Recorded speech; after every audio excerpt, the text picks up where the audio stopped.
Good evening, everyone, and welcome to SocialFlight Live. I'm Jeff Simon. We have an amazing and inspirational show for you this evening. Legendary pilot, aircraft restorer, and founder of Fantasy of Flight, Kermit Weeks, is here. Cannot wait to get to him, and I'll tell you, it is going to be an incredibly inspirational and enlightening show because he is a truly remarkable individual.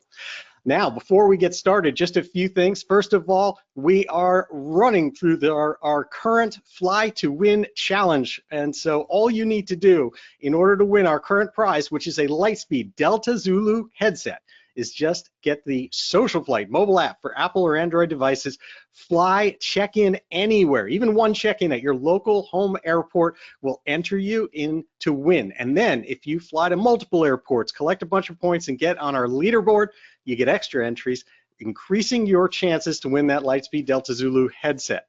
SocialFlight has tens of thousands of aviation events and destinations, cool places to fly, and also our FAA learning system, where you can watch videos, take quizzes, and then get wings credits, or if you're an AMP, you can be part of the AMT program, their Aviation Maintenance Technician Awards program, or in addition to that, if you're also an IA, an inspection authorization with your AMP, then you can get your 8 hours of education directly through socialflight.com or the mobile apps, all for free, all to support General Aviation with legal certificates to help you renew your ticket.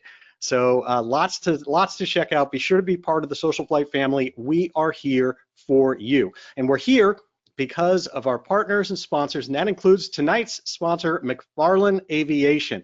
They're a PMA manufacturer of high-quality parts, including cables, controls, structural components, and more, and a retailer with just about anything you can imagine, from empty props, batteries, hardware. I'll tell you, they've been involved in our Mustang project behind me, and if you have seen what we've been doing with control cables and custom products made by them, it really tells you quite a bit about what that business can do. So be sure to check them out and all of our partners, because they make a big difference in supporting General Aviation. Now, on to tonight's guest. For Fantasy of Flight founder Kermit Weeks, his aviation-themed attraction is a natural extension of a lifelong, unbounded passion for aviation and aircraft. In the air, Kermit is placed in the top 3 of the world 5 times in terms of his aerobatics, and won a total of 20 medals in the World Aerobatics Championship. He's twice won the United States National Aerobatics Championship, in addition to several worldwide competitions. And on the ground, his technical ability to design and build aircraft resulted in the Weeks Special, the aircraft he used for those competitions. And yet his passion and skill for vintage aircraft and restoration has led to so much more. In 1995, he opened the doors to the iconic Fantasy of Flight, showcasing the world's largest privately held vintage aircraft collection. From the earliest flight to the beginnings of the jet age, what sets Fantasy of Flight apart from other collections is that Kermit doesn't collect anything that doesn't fly. He restores almost every one of the aircraft in his collection to airworthiness condition. Fantasy of Flight is truly dedicated to the light that sparks within all of us, which is a phrase that he uses, and I'm sure that you'll hear it tonight. His drive to explore also extends to self-improvement and helping those around him, as he encourages us to look beyond into the seemingly never-ending sky and ask ourselves what might lie beyond my current perspective of reality, and what limitations are keeping me from climbing even higher. I'm thrilled to have him with us tonight. Please help me welcome to SocialFlight Live, the one, the only, Kermit Weeks.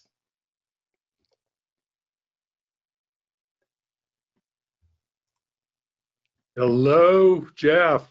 Hey, how are you doing? I'm doing awesome. Thank you so much for joining us this evening on the show. Good deal. I appreciate it. Thank you. Forgive my voice. I've got a little bit of a cold, so if you can't hear me, this is not my normal voice. So sorry. Well, the good news is everybody's got a volume control. They can just crank it up. I'll just I'll talk softer so they're not blocked. So, Kermit, I'd like to start by having people understand a little bit about what made you the man and the influence on aviation that you are today. And I mean, it goes back so far. You are one of the most dynamic individuals I have ever known. And, you know, as I understand it, you started, when you dove into aviation, you really dove in, like you created your own aircraft as getting started here. Tell me a little bit about what that journey has been. Well, actually, it was a little bit before that because by the time I was an early teenager, I was flying control line models, and making little, balsa wood and tissue covered things with dope and stuff. And that eventually evolved. By 10th grade, I got into radio control. So I flew radio control a little bit. I always tell everybody, I had so many crashes and mishaps that got so expensive. I got out of that and got into warbirds. Um, but but then I had a fascination for taking shop classes, which they don't seem to do anymore. Wood shop, metal shop, drafting, that kind of stuff. It was a different time when I grew up.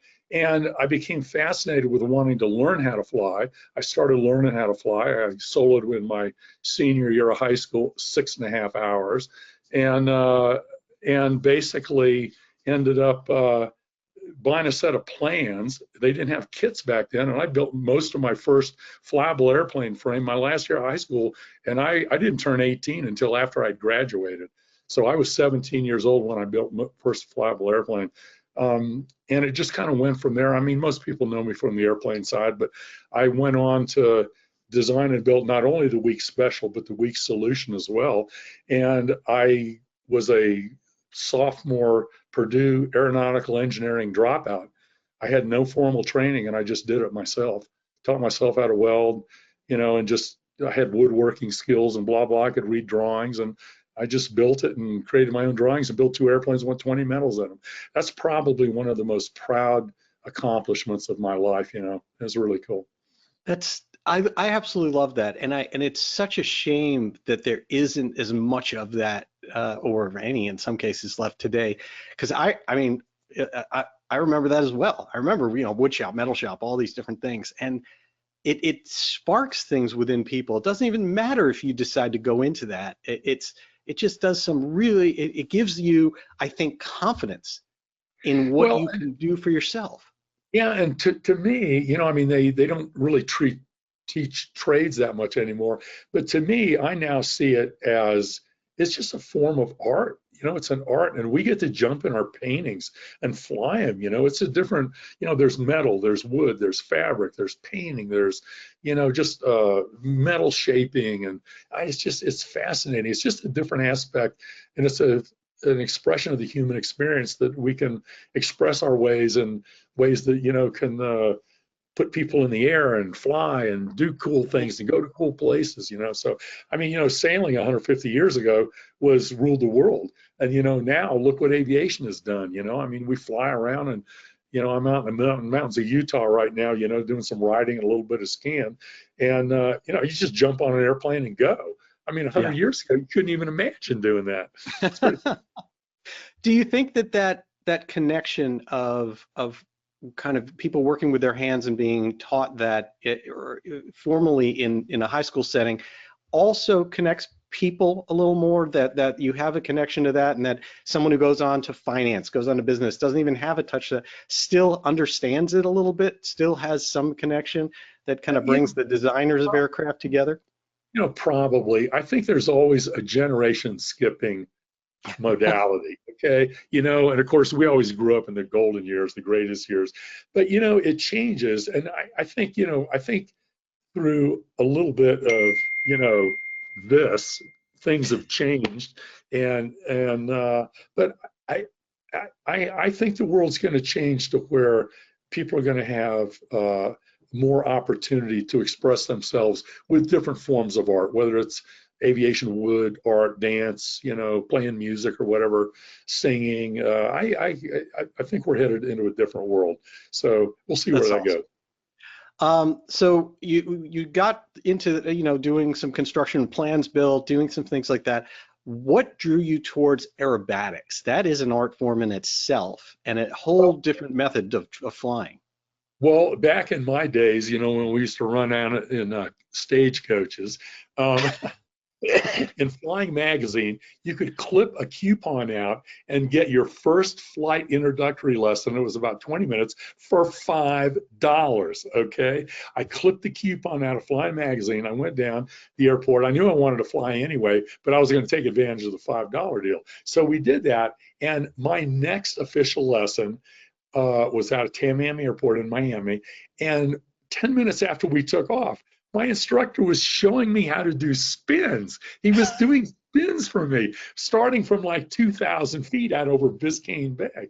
And so I was in gymnastics in high school. It was our first year high school gymnastics team, my first year in gymnastics.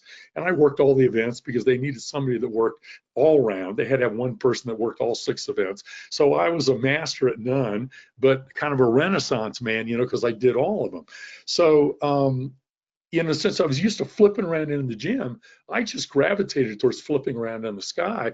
And it was kind of interesting. And I think everybody can relate to how life sets us up with things. And, you know, you follow a path that may not lead you somewhere, but it's a stepping stone to your destiny, you know.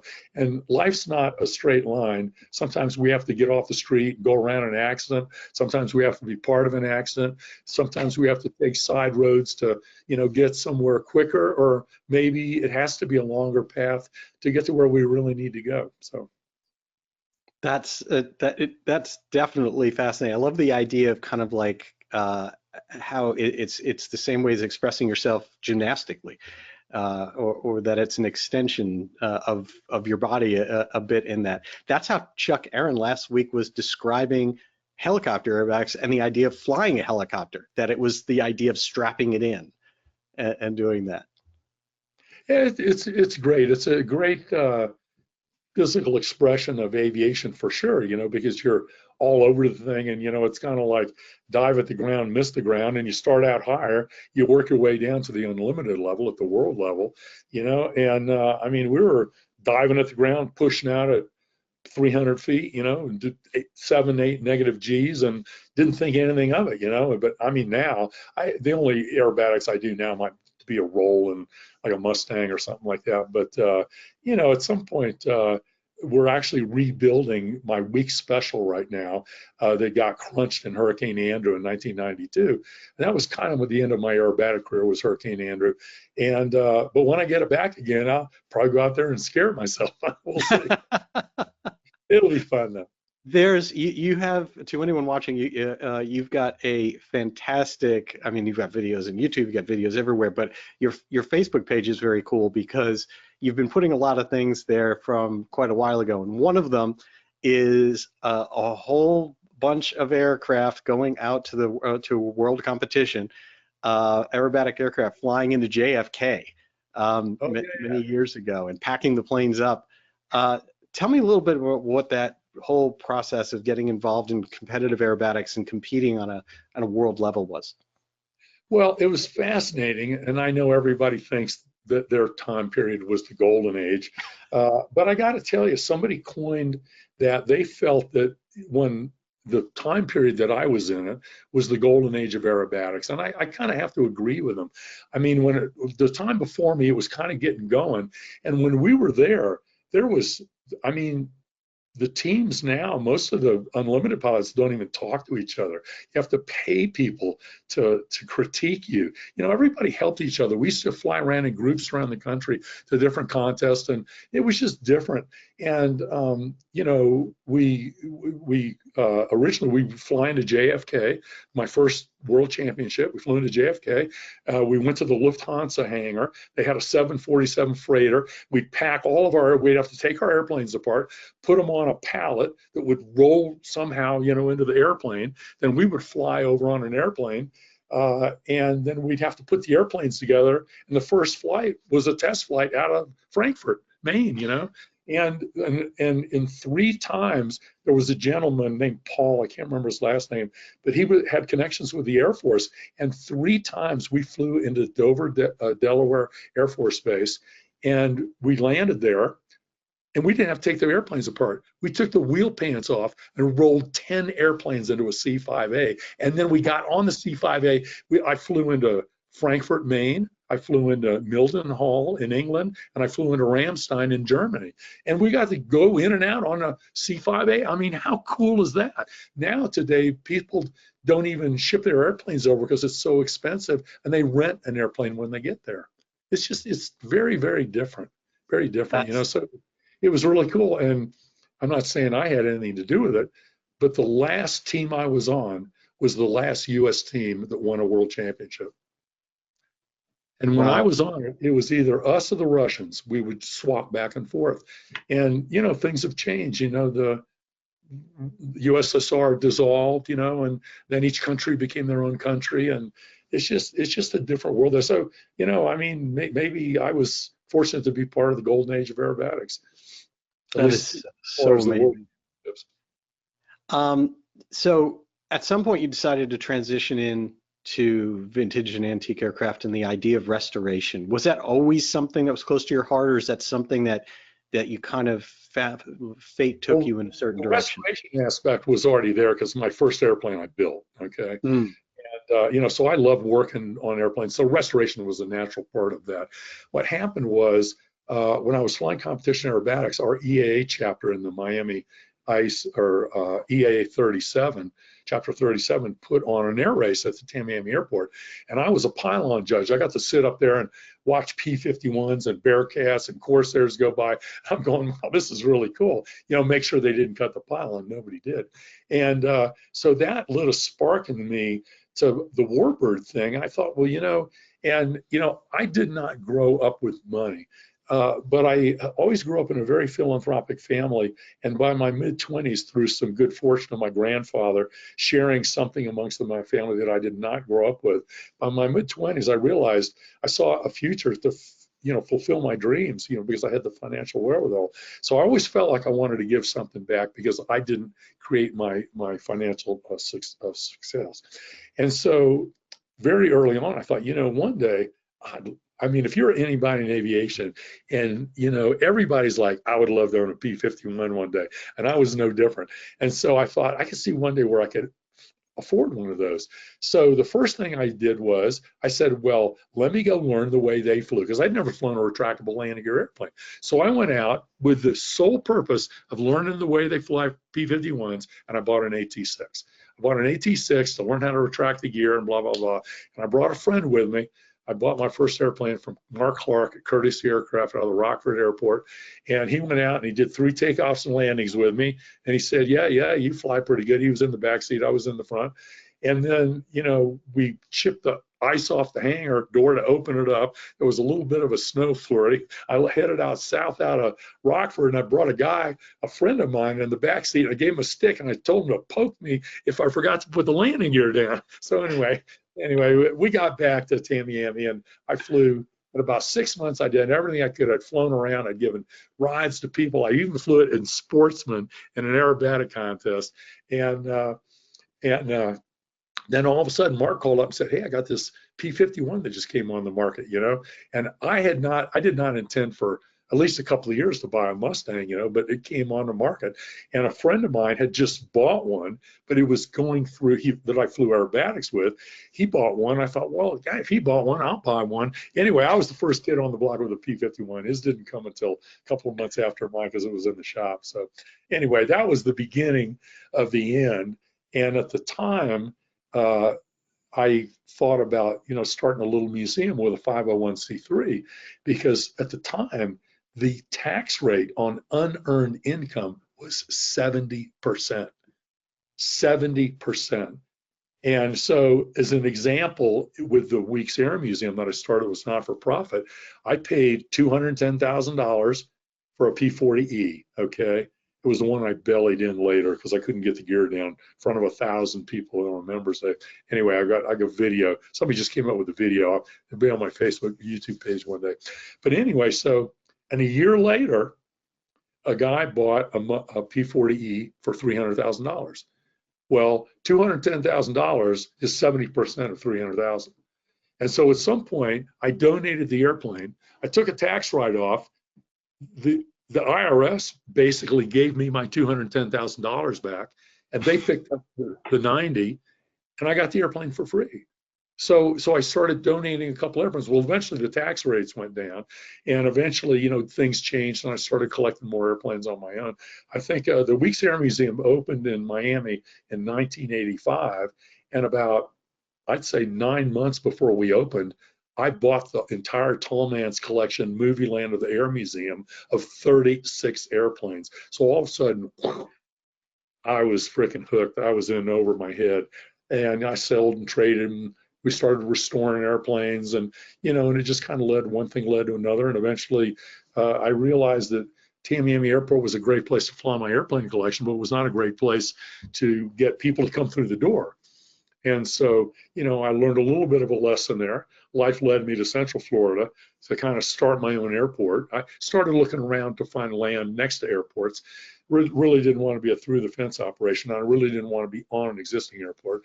So I found some land that I got led to, and I built my own airport, and started Fantasy of Flight. And so, it's been a very interesting journey that at the time I didn't realize had purpose and direction, but now I realize it does, and now I realize why everything was, why I was led to do what I did when I did it. So anyway.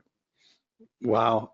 Something on the scale of Fantasy of Flight and with what you've done obviously involves a lot of people. Tell me a little bit about the kind of the people along the way. It's funny, you mentioned Mark Clark. He's been here on the show, Yeah. instrumental in so many people's warbird journeys, Yeah. is probably a good way of putting it.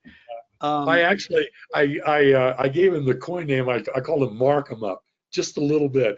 He's got a boat down on the Gulf of Mexico, and it's called Mark 'em Up Clark, or Mark 'em Up. Anyway, whatever. Um, Mark's a So great guy. tell me a little bit about the kind of the people along the way that you've sort of kind of collected in your world that help you restore, help you connect, things like that. Well, I mean, early on, I was my first employee because I built my first airplane. And very early on, I was down in the shop a lot. Okay.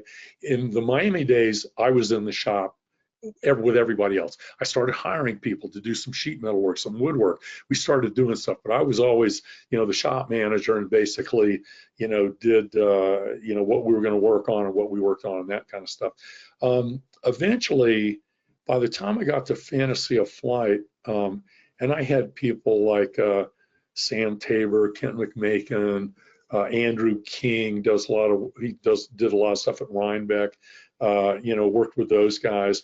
When I got up to He's been on the show too. Andrew yeah, King's great. oh, good. Ken Kellett was working out of Virginia there, and didn't actually. He ended up doing my L4, but eventually came over and finished the L4. And then when I finally moved to Fantasy of Flight, he was working for me when I was still in Miami. When we finally moved up, then he moved down to Miami. He started, Fantasy of Flight, and he's still working with me. He's now my longest employee. He's been with me over 30 years. Wow. Yeah.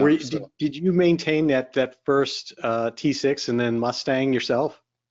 Yeah, no, we did. Yeah, we did that. Eventually, I sold the T6 because at the time I was operating out of T hangars in Miami. Eventually, I did buy another T6, but I still have the P-51 Cripes Almighty. I mean, that was my first fighter. 25 years old, pretty cool. And I gave rides in it to my friends, and eventually. Did a lot of air shows and stuff. Was very early on. Took it to Oshkosh. We got grand champ in it twice. Took airplanes up to Oshkosh. I was an EAA member in 1969, and I went to the second Oshkosh. Never went to Rockford, but in 1970, I think was the first Oshkosh. I went in 1971, and later I became a board member. I was on the board for 21 years, and the first building ever that they built at Oshkosh that was not a porta-john or a shower is the Kermit Weeks Flight Research Center. So that's kind of cool. So I was there early on with Paul and the Pioneer, hotel, and they used to do parties over there and stuff. It was really great. And before they even built anything up there, when I was up at Purdue, I'd go up to Burlington when they had the museum in Burlington, you know. So it's been a great knowing a lot of people, meet people on the board, you know, just people walking around the fly-in, you know, whether it's vintage, home built, aerobatics, warbirds, you know, because I mean, I'm kind of into all of it, you know. So How do you, I mean, do you just kind of keep your network open, or do you tend to kind of migrate one direction or the other for antique or vintage or warbird, or well, what you kind of know, happens in your world that gets your attention? well, what's happened is in most of the older days, flying around the air shows, flying in air shows, flying at air shows, you know, taking airplanes to Oshkosh and stuff. Those days, I've kind of like, you know, I'll take something probably here and there, but I've kind of like been there, done that, you know. And what Mhm. I'm trying to focus on, I'm trying to focus on something that nobody's really focusing on yet, and that's with Fantasy of Flight. That's to create something that is going to blow away the airplane community, and nobody in the business is going to do it because there's no way to make money at it. I learned the hard way. I lost my butt. Tamiami Airport, lost my butt with Fantasy of Flight. We closed it down. The bottom, you know, it's an eclectic interest, and there's other interests out there. There are eclectic interests, and what we do in these eclectic interests is we preach to the choir, we build icons of what we think is cool, and we force feed people information we think they ought to know.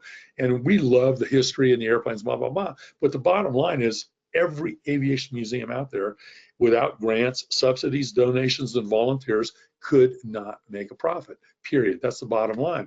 And I learned the hard way, the bottom line of business is if you've got a product most people aren't willing to pay for, you got a product most people don't want. That's the bottom line. So you either have to change the product, find a different way to deliver it, or get out of the business. What I'm trying to do is expand my product. And what I realized was with Fantasy of Flight, about 2 years into it, and a little bit back of my background, I've always had two parallel paths of interest. One's a fascination with physical flight, which everybody knows me for, but the other has been a fascination with metaphysical flight, which most people don't know me for. So I see an outer aspect of flight, I see an inner aspect of flight. And you can't find a more powerful metaphor than flight for pushing our boundaries, reaching beyond ourselves, and freedom.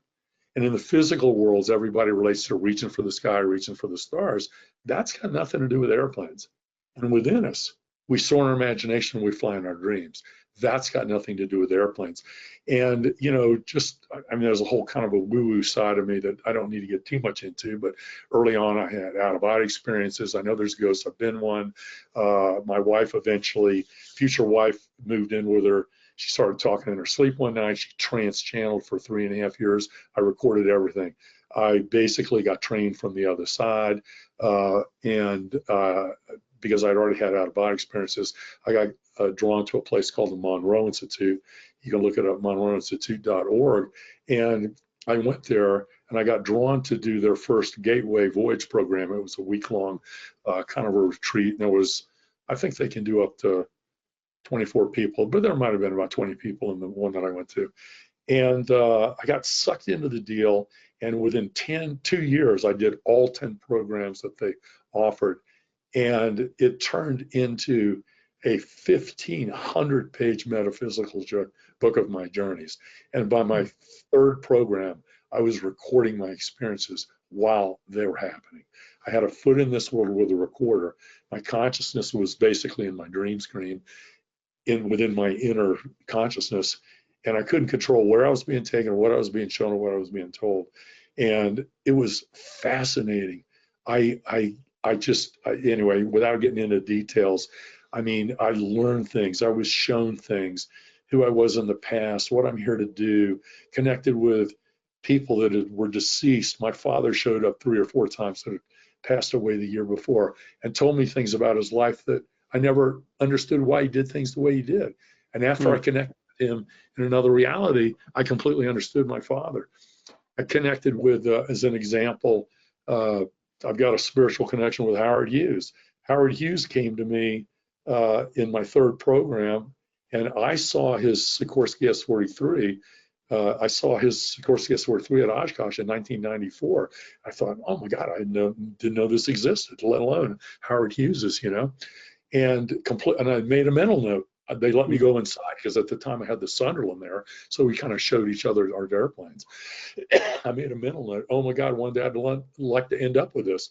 12 years later, completely forgot about it. I'm talking to Howard in another reality. He taps me on the shoulder before he leaves and he says, I'm going to help you get my S-43. I know you're interested in it. 4 years later, the airplane was mine. That's the world I live in. That's the world I live in.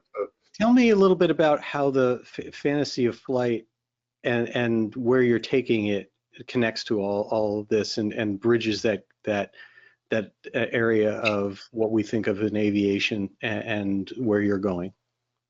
Well, what happened was I had people telling me how many people I was going to get come into fantasy flight, you know, and people would say, oh, the smallest roadside attraction gets 200,000 people a year. Okay. And so I thought, well, that's pretty cool. So, you know, I spent a bunch of money and bought the property, built airport, built a facility, restaurant, water tower, you know, and I designed fantasy, the original place that we opened, I designed it as my dream shop, because if it didn't work out, then we adapted the attraction to my dream shop. If it didn't work out, I was going to have a great place to work on my airplanes. Unfortunately, that's exactly what happened. But the dream got bigger. And 2 years into it, I was losing so much money. I mean, I was really very, very discouraged. And I'm sitting there and I'm looking at my front door up in my entrance, and I'm going, I realize now it's not about airplanes. It's not about history. It's not teaching people airplane how to fly. It's way too limited for me. I have to come up with something that touches everybody that walks through my door. And it was that at that point, my two parallel paths merged and became one. And ever since then, it was the discovery of how to deliver that through fantasy flight in the future. I mean, there was little glimpses, telltale signs of fantasy flight's future. But now I completely understand. We were open for 18 and a half years. It took me about 15 years to figure out what I was to do. And so what we'll do in the beginning of Fantasy of Flight, it's going to be period hangars with period airplanes, people in period costumes, rides, the whole deal, but it's not about airplanes. What's going to happen is the airplanes will become set dressing. They'll become tools to tell timeless stories of the human experience, because I know for a fact that in my future development of Fantasy of Flight, for me to be successful, only 10% of the aviation enthusiasts are going to come through the door. And I've got to count on other 90% of the people to pay my light bill and my employees. Okay, so what's going to happen is we'll tell timeless stories in a way that people can maybe become a famous character in history. We're creating, I've got a video up now, we're creating a Spirit of St. Louis cockpit. I don't want to create something where you're one person and 50 on a roller coaster. That's not my gig. Mine are going to be more personal. They're going to be unique experiences. And in the Lindbergh deal, you know, basically you're going to sit in a real Spirit of St. Louis cockpit. It's going to be like you're sitting in the real airplane, okay? Just you, okay? And you're going to have an audio experience, maybe a little bit of a video pre-thing to where you might be with a group of people that are going to go to other cockpits, and you're going to see a little bit about Lindbergh and the history. But what's going to happen is each attraction element of Fantasy of Flight is going to be a theme common to the human experience.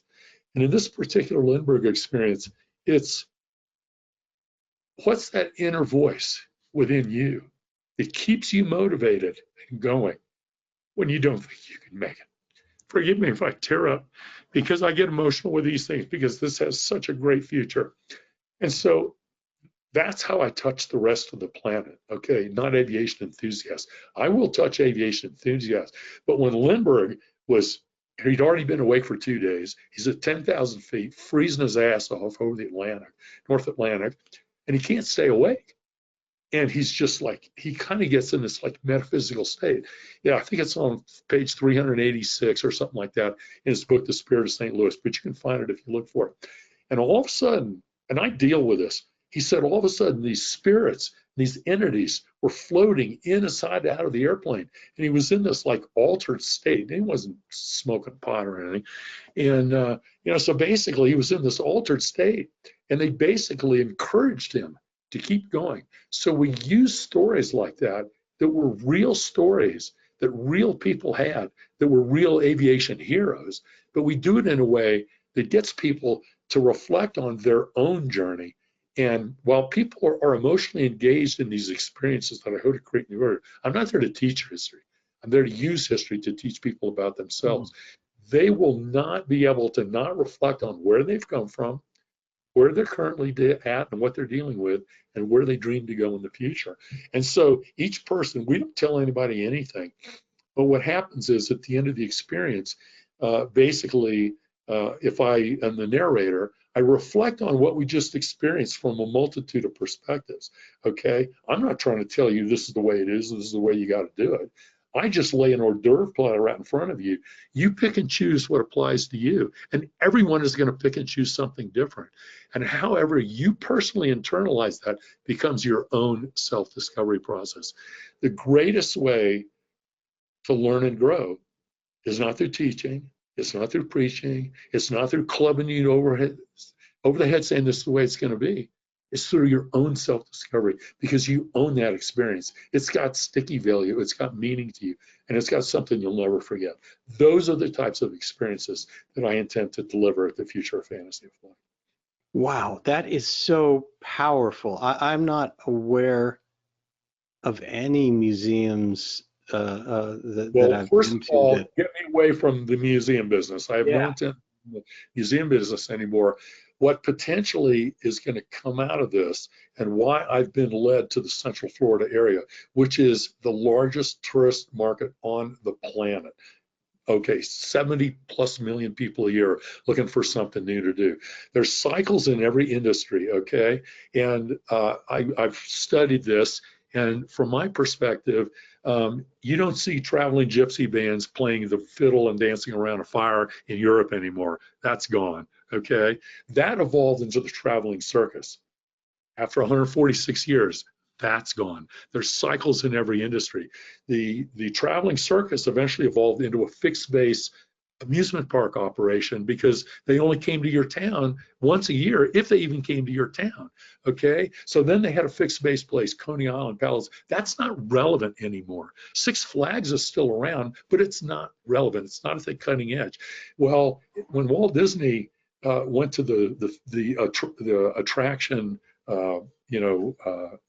amusement park attraction experience in 1955 in Chicago, he laid out his plans for everybody, and they said, "You're crazy. Why aren't you going to have 4 entrances and open to where everybody can see what's going on? Why are you going to close everybody in an immerse the environment? Why are you not going to serve alcohol? Why are you planting all these trees and shrubberies around? It's just wasted money, you know." And basically, they're either irrelevant now or they're out of business. Okay, so Walt ushered in this new the theme park industry that's today, and I would say that his segue was in 1955.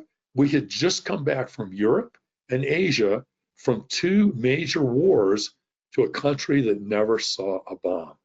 And at that time, there was the woman who was now in the workforce, 2.3 kids, a great interstate system. It was leave it to beaver time, and we were looking to escape from reality that we had to deal with, okay? We wanted to forget all that. Let's get back to America. We didn't have to deal with a cleanup, okay? In America, we didn't have to. So that was Walt's segue. But now I would profess that, global reality is staring us in the face. I think I truly believe, and I've been shown with my woo-woo connections, that there's a very, very bright light on the horizon. And basically, I see Fantasy of Flight of the Future as potentially the next generation themed entertainment industry. Because it uses all the tools that Walt left me with: great story, great theming, great ride technology, immersive environments and characters. But the difference is, instead of escaping from reality, it's about engaging reality.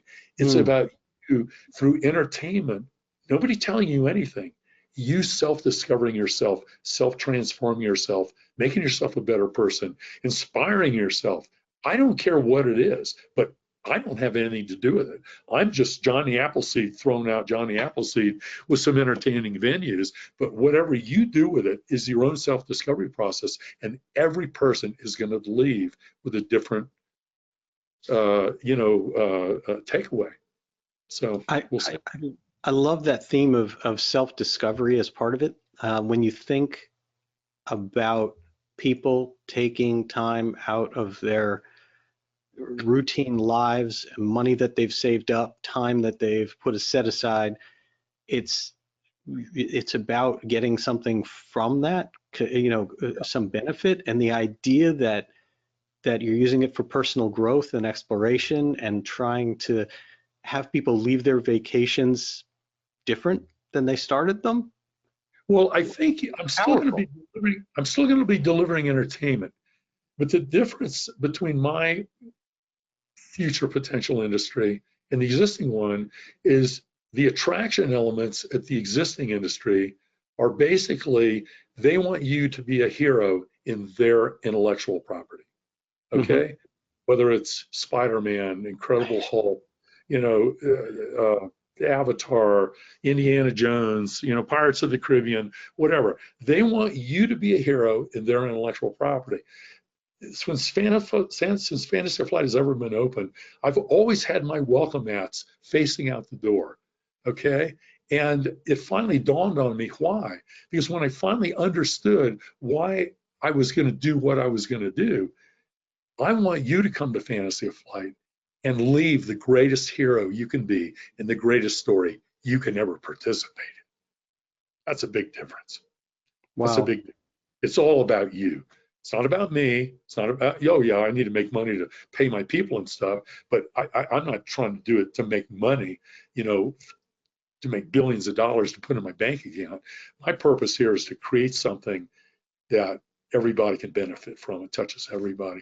And, I truly believe that, I had something, Fantasy of Flight's mission is basically to light that spark within, which from my perspective, that's the only thing Fantasy of Flight is there to do. I don't deliver product or anything. I'm only there to light that spark within. And it's basically, from what I've been shown in these other explorations, is what everything truly is at its core is infinite potential. Okay, but within infinite potential, there's no experience, only the potential thereof. So, the bottom line is, what this reality and an infinite number of other realities are playgrounds for infinite potential, trying to answer the question, what am I? Okay, and so, at some level, everything is on its own unique journey, contributing to the wholeness of one, if you want to just put it in a simple way, to where if the one you want to say is the great I am, that's aware that it's aware that it's aware, but it's just one, it's in the middle of itself as pure light. This world, in my friend's definition, is created with light. Basically, one day it's sitting there after millions of years within the illusion of time, and it asks itself, what am I? Okay, well, the only way infinite potential can answer that question is by creating an experience which automatically is a limitation and has a boundary, but it has the potential to imagine and go beyond what it perceives itself to be. So infinite potential, the theory of everything that I came up with, is this simple. It's the great I am trying to answer the question, what am I? And the only way infinite potential can answer the question, what am I, is by going beyond what it perceives itself to be. And so if that's the goal of the one, say, okay, it splits apart as the whole. So everything is an aspect of the whole, you, me, every person that's listening to this podcast, this video cast, and every person on the planet and everything else is on a unique journey, contributing to the whole, figuring out what we are. So, your purpose is, why are you here? Why are you taking up space? What talent, what potential do you have to express yourself in this world of light? That's what light that spark within means. It means, what potential do you have to express what you truly are in this world of light? And so, in the long run, the goal of Fantasy of Flight from a global point of view is to light a spark that will spread across the planet and inspire humanity to take the next step on its journey. And I think that's what's coming down the pike here. And it's going to be very interesting. There's a lot going on.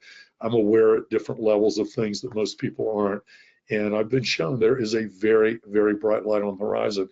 And currently, if my dream for Fantasy Flight was open right now, I'd still lose my butt.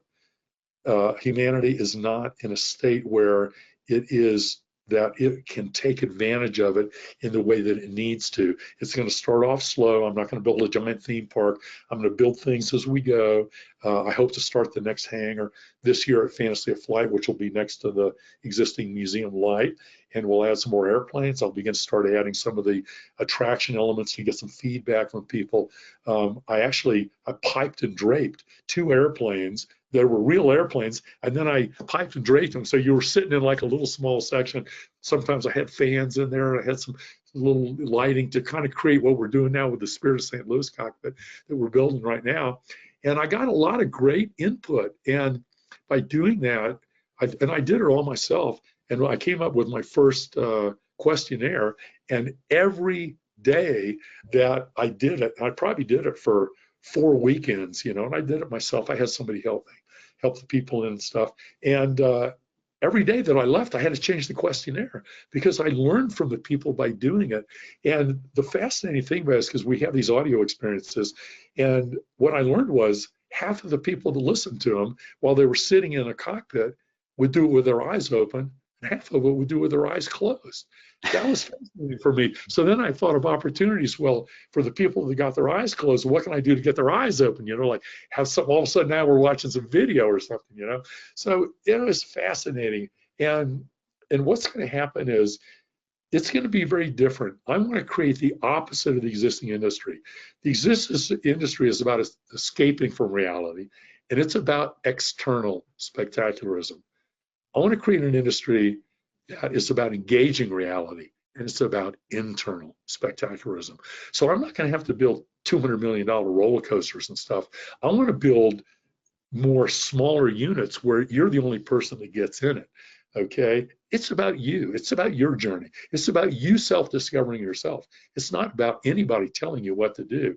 And there's something that, you know, I'm just going to throw in here that could be the conclusion of the show here. But there's 2 things that I've learned to live my life by, and they're the only things I ask people to consider. And the first one is always be true to yourself. From my understanding, everyone is a unique aspect of the whole on their own unique journey. It's about your journey. You know, the only journey you need to be on is your journey. The only path you need to be on is your path. Listen to what everybody else has to offer. Get with groups and blah, blah, blah, but it's all about your journey. Number 1, always be true to yourself. Number 2, follow the energies that lead you beyond yourself.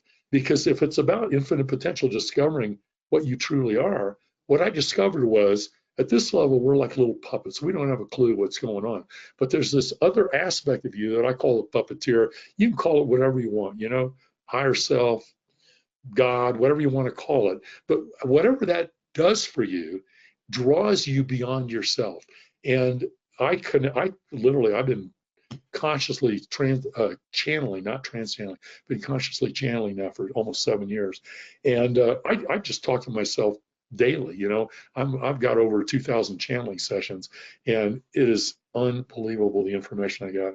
And so be true to yourself, follow the energies. And what I discovered is this is just an aspect of you. This is just an aspect of you. And when you follow the energies, you just go on this journey. So it's like light that spark within, follow your dreams up here saying, come this way, and fill in the blanks. It's fill in the blanks, okay? And what I just recently learned was if you be true to yourself and you follow the energies, within one lies the other. Because if you're true to yourself, you're following the energies. And if you follow the energies, you're being true to yourself. That's Kermit's yin yang symbol. I love that. And a quick thing, I just want to show everyone the wall that you have. You've got a very, very nice phrase here that's on your wall. Well, it's interesting because what I discovered was, you know, if you go back to that metaphor of flight, okay, It's the most profound way of, without and within. Okay. And, if it's about transcendence, okay, then the definition of fantasy of flight, and I've never heard of this anywhere. This is so profound to me. It was given to me. Fantasy of flight is that which draws us beyond what we think we are, which will always be a limitation, to become more of what we truly are, which is infinite potential. I absolutely love that. It's really, really wonderful. We are now at the time of the show that I am going to transcend us back down to Earth here for what we like to call our Fast Five. So, Kermit Weeks, are you ready for SocialFlight's Fast Five so that people can get to know you? Forgive me, I've never watched one of your shows yet because I first met you recently at Living Legends of Aviation. So I have to ask, are the questions all the same for everybody, or do I get a different round? They are not. There's a twist for every individual. Okay, good. All right, twist me.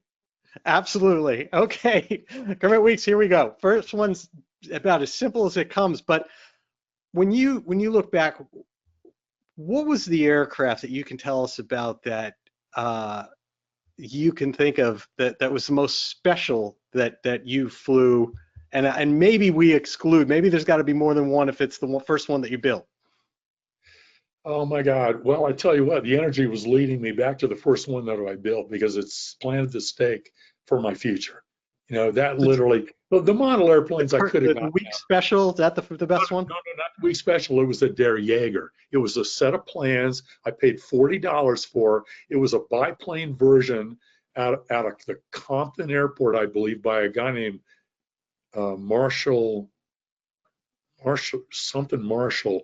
Anyway, and he took a Stolp Starlet. He made a biplane. He made it look like a German World War I airplane. It was a biplane, and the landing gear eventually had problems. I finally cut the landing gear off. I came up with my own design. I got some motorcycle wheels on it with some mechanical brakes, and it was so fascinating for me. And eventually, the paint job that I painted back then, only about 2 or 3 years ago, that I began to realize there was a message in every aspect of the paint job in my future 55 years later. That is blew me away. The paint job, I didn't understand the meaning of the paint job until, like about 5 years ago, and I built it I finished the test when I was 20. So 50 years ago. Wow. And what was the name of that again, just for everybody in the audience? Der Jaeger, Jager. Yeah, and it was I don't think they sold a lot of them. I don't know how many got built. I have never seen one except mine, except a picture in a magazine. That's Way wonderful. Absolutely wonderful. Okay, number 2 on our Fast Five. For someone that has come across so many different airplanes, flown them, been in them, everything else, is there an aircraft that when you've been in there just makes you shake your head and the most and think, what were they thinking? Oh my God. Well, if you sit in the cockpit of a Spirit of St. Louis, you can't see where you're going. And the first thing everybody's going to think of is, how the hell did he see out of this thing? Because you got windows over here, but they're forward and they're too far away. You can't see in front of you. You cannot see, and there's a little bit of a pucker factor when you land. But I know what they were thinking because the fuel all had to be on the center of gravity. Lindbergh was going to be on the plane when it took off and it landed, and the fuel, so it was all on the CG. There's a 400-gallon fuel tank and 3 in the wings, so, or I don't know, there's 400 gallons of fuel or anyway. So he said, yeah, no problem. And it's not like it was going to hit anybody out there over the North Atlantic. So, yeah, I would say, what were they thinking? But I know what they were thinking. But when you sit in the airplane, you're going to go, you got to be kidding. And one of the things that's going to happen in the Spirit of St. Louis Lindbergh experience, you're going to roll into this thing and you're just going to go, oh, and we're going to give you a little bit of a cockpit tour before you start the audio experience. And the one thing you will leave is, I cannot believe he did that. How did he see out of the airplane? How did he do that? And part of the amazing accomplishment that he did, and he hadn't been sleeping for 2 days, you will reflect back on that. And when you're down and you're having to deal with what's that inner voice within me that keeps me going, you will think back to that sitting in the cockpit and the Charles Lindbergh experience, and it will inspire you to continue you on your journey. Wow, that is wonderful. All right, number 3. If you had the opportunity to go back just to re-experience and be there, a moment in your life, what would that moment be? That moment, oh my gosh, I've had so many amazing moments. I tell you what, I wish I didn't realize I was going to get into the video, YouTube kind of business till later. I wish I had taken video and had a video guy when we brought the short Sunderland over from England. That's the last 4-engine crossing of a major ocean with a 4-engine flying boat, and I got to sit in the left seat. I mean, how cool is that? Oh my God! So I wish I could. I wish I could go back and read. Oh, maybe I could do that. If I get it flying again, I'll go back and I'll take a video crew with me. There you go. But you go back into the left seat of that aircraft then. Yeah. Cool. Super. That's awesome. Okay, question number 4. What is one thing you wish you knew back in your teens or 20s that you know now if you were going back and giving advice to your younger self? Oh my God. Well, it's probably outside the aviation industry. I wish That's I knew more how to deal with girls back then, because I probably would have started earlier than I did. No offense to girls out there. Y'all doing a great job. No, I went out on like one date in high school, and it was interesting. I grew up with a father that never had a father. It was unfortunate. And so when I grew up with my parents, I never saw a lot of affection between my mother and my father. And so when I got into high school, and it was kind of the dating thing was starting, I mean, I had girlfriends, but there was only, I went out on one date. We could have had a lot of fun just going out and went to a movie and that kind of stuff. But because it was uncomfortable for me, I had only a limited amount of time. And I was working at Publix, making $1.60 an hour as a bag boy, trying to help my airplane project. I just gravitated towards things that I was good at, and that was gymnastics and building my airplane and learning how to fly. Well, I didn't have go back and give yourself girl advice. I love that. but trust me, I made up for it later. I'm sure you did. Yeah. All right, last question. What during this long storied aviation career that you have, what is the funniest thing you ever saw, witnessed, or comes to mind? What puts a laughter or smile on your face? Oh my gosh, the funniest thing. The funniest thing. Boy, that's a tough one. It can be goofy. It can be someone else doing something absurd. It can be anything you want. Probably me, because what's happened in my, and it's not so much just the aviation. I tell you what, the funniest and the most reflective things on me have been self-discovery aspects, where I either reflect back on something that at the time seemed stupid, but in my inner explorations, it's like my Monroe experience in my book. In fact, my 10th, my 9th chapter, my 9th program that I took, the title of it is "Who Wrote This Script?" Okay, and I would come around these corners, not seeing something, and this punchline would hit me square in the face, and I would sit there and I'd go, "Oh my God, who wrote this script?" And it was just amazing. I was actually living this script, and I would come around, and it was like, why did I not see that before? And this total epiphany would hit me. It was like somebody would come around the corner. I'd later learn those are called clue by fours. Okay. Anyway, so it would come around the corner, and it was always something that was self-transformational, self-deal.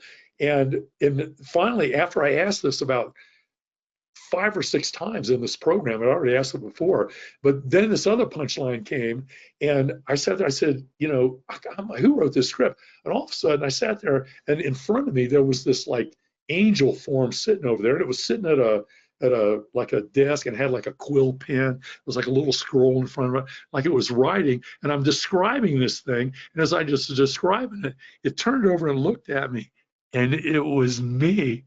Oh my God. And I realized I know in my case, but at some level, we've all written our own scripts, and so, but all we can do is remember our lines in the moment, and that's being true to yourself and following the energy. So I love it. Well, Kermit Weeks, thank you so much for taking time to join us here on Social Flight Live, for your journey, for everything that you are doing through so much preservation of aviation history, restoration, and of course, fantasy of flight, what has been in the past, and some of this amazing things of self-discovery that is to come from you. I wish everybody all the luck in the world. It's an amazing journey that we're all on. We all have potential, so infinite potential will see itself as a couch potato watching soap operas, waiting for Prince Charming to ride through the door. But none of you guys out there need to do that. Just what do you want to do? What do you dream to do? And take a step. What's the journey of 1,000 miles begins with the first step. But in the end, what I discovered, it's not getting somewhere. It's about the journey of getting there. That's what it's all about. So good luck to everybody. Thanks for listening. All right. Have a wonderful evening. Good night. Thank you. And thanks to you for taking time out of your evening to join us here on Social Flight Live. We'll be back next Tuesday, March 19th at 8 p.m. Eastern, as always, with YouTube's favorite pilot and A&P mechanic, Chelsea Smith. She is absolutely wonderful and has so much to teach and pass on, and has really, I think, expanded many people's horizons in what exists in the world of both flight and aircraft maintenance. In addition, on Tuesday, March 26th, we're here with Janice Sullivan, the first person to pilot a solar vehicle, a solar aircraft, the SocialFlight. You can look that up. Happened quite a while ago, but really, really an amazing journey as we look at the difference between back then and now, where we are pushing the limits of electric aircraft. And then on Tuesday, April 2nd, astronaut Charlie Precourt is here talking about meeting Russia in space, his amazing journey, and such wonderful work he did at NASA as well as in his military career. Again, I appreciate you and everything that you do to support General Aviation, and I look forward to seeing you again here on Social Flight Live. And I wish you all blue skies.